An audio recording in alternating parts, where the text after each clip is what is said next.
Hai guys, kembali lagi dengan saya Miss Evi dari YEC. Untuk pertemuan kali ini kita akan membahas beberapa tenses yang berkaitan dengan lamaran pekerjaan. Untuk yang pertama yaitu materi tenses. Sebenarnya dalam kehidupan sehari-hari, tenses itu tidak bisa dipisahkan dari bahasa Inggris, baik dalam komunikasi lisan maupun komunikasi tertulis. Jadi kalian harus perhatikan dan harus tahu jenis tenses yang mana yang harus kalian gunakan ketika misalnya wawancara atau ketika menulis lapangan pekerjaan. Sebenarnya kalian tidak harus menguasai sangat dalam mengenai tenses tersebut, tetapi di sini nanti saya akan sampaikan beberapa tenses yang paling nggak kalian harus tahu dan bisa membedakan dan tahu kegunaannya untuk apa. Oke, yang pertama yaitu adalah simple present tense. Biasanya tenses ini digunakan untuk ketika kalian memperkenalkan diri dan kalian menceritakan kegiatan sehari-hari kalian. Kemudian tenses yang kedua adalah present perfect tense. Ini digunakan ketika kalian menceritakan tentang misalnya pelatihan atau seminar dan kegiatan lain yang pernah kalian lakukan sebelumnya. Kemudian yang ketiga adalah simple past tense. Simple past tense ini berarti biasanya digunakan untuk menceritakan pengalaman kerja. Jadi pengalaman kerja apa saja yang sudah kalian lakukan. Nah, yang terakhir adalah simple future tense. Ini digunakan untuk ketika kalian ingin menceritakan tentang rencana-rencana, kemudian program kerja selanjutnya, dan juga ketika kalian mendiskusikan masalah gaji dan juga job desk untuk pekerjaan kalian nanti.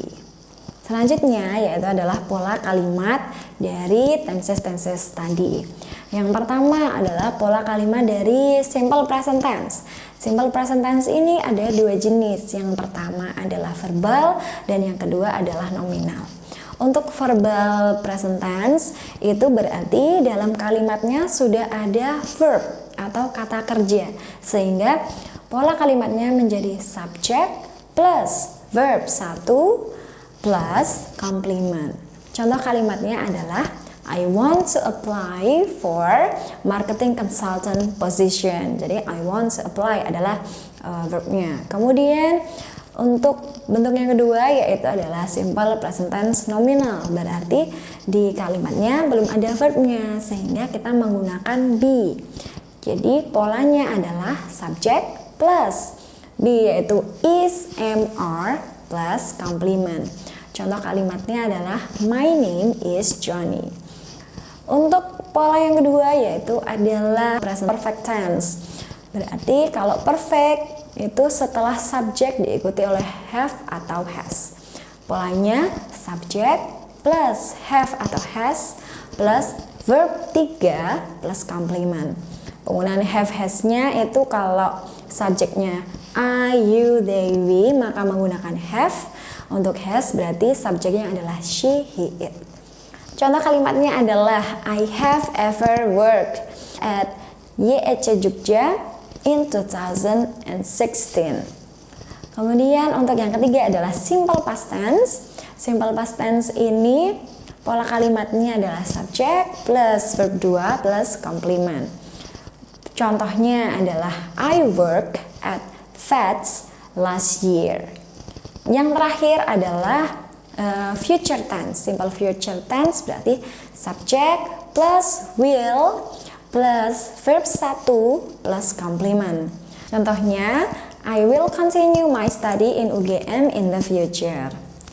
Oke, untuk materi selanjutnya yaitu kita akan mengenal lowongan pekerjaan atau lamaran pekerjaan. Seringkali kita saat ini bisa mencari lowongan dari mana saja, bisa dari internet, bisa dari media sosial, dari koran, dan lain sebagainya. Tentu ketika kita mencari dan melihat lowongan pekerjaan, kita harus perhatikan betul-betul tentang persyaratan yang diinginkan oleh perusahaan itu. Kenapa? Karena dengan memperhatikan dengan baik segala persyaratan yang ada, kita bisa tahu apa saja yang dibutuhkan, kemudian CV yang kita buat, juga berkas-berkas yang kita siapkan akan sesuai dengan yang dibutuhkan oleh perusahaan. Kemudian selain itu, nanti kita juga akan bisa lolos dari tahap administrasi, sehingga kita akan bisa ke tahap tes yang selanjutnya.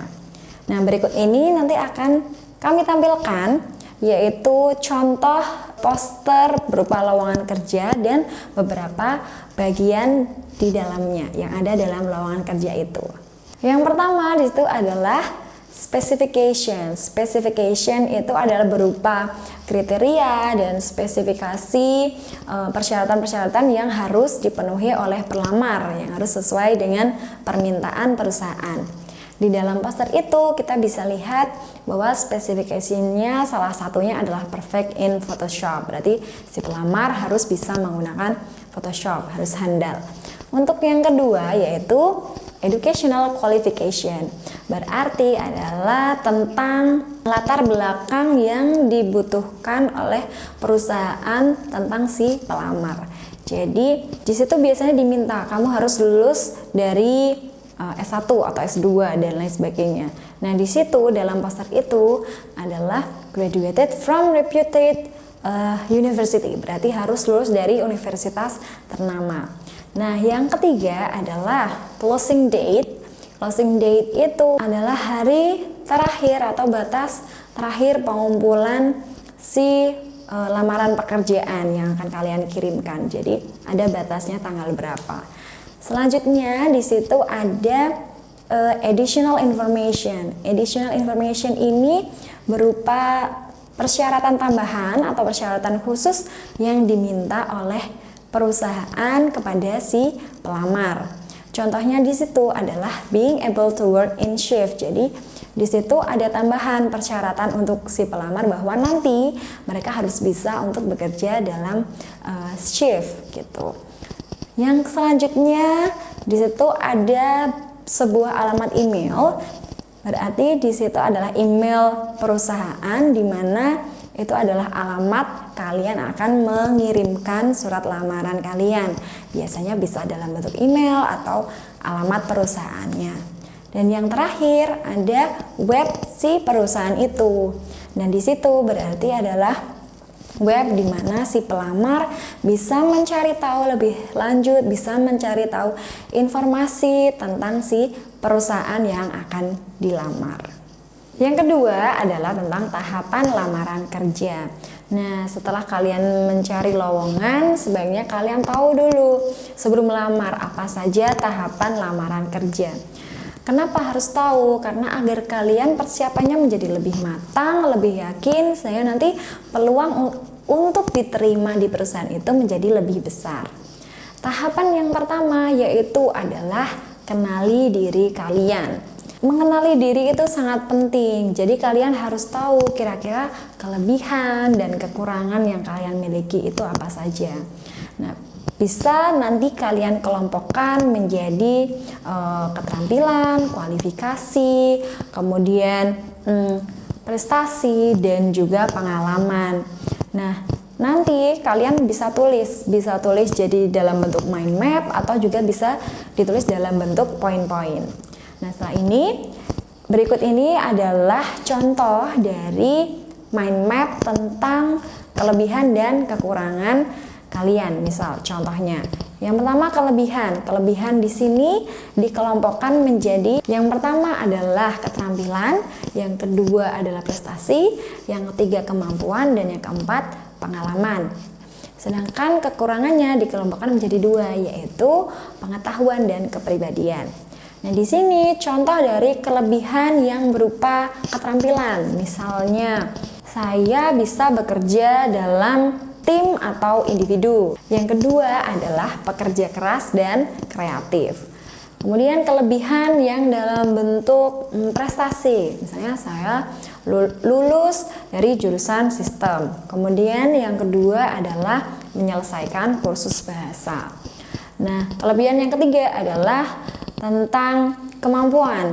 Kemampuan saya bisa bicara bahasa Arab dan juga bahasa Indonesia.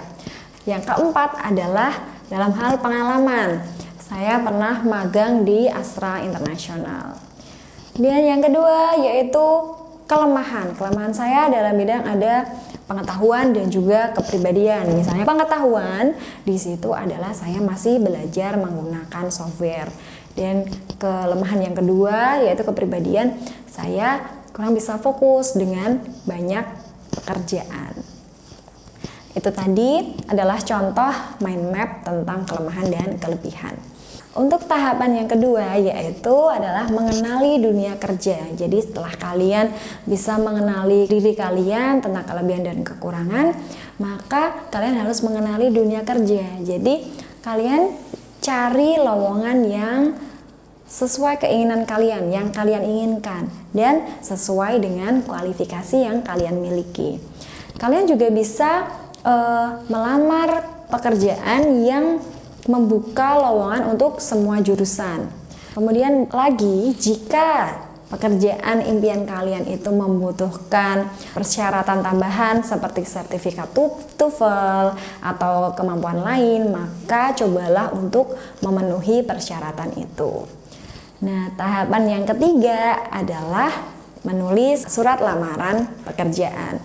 Surat lamaran kerja atau biasa disebut cover letter itu sama pentingnya dengan CV.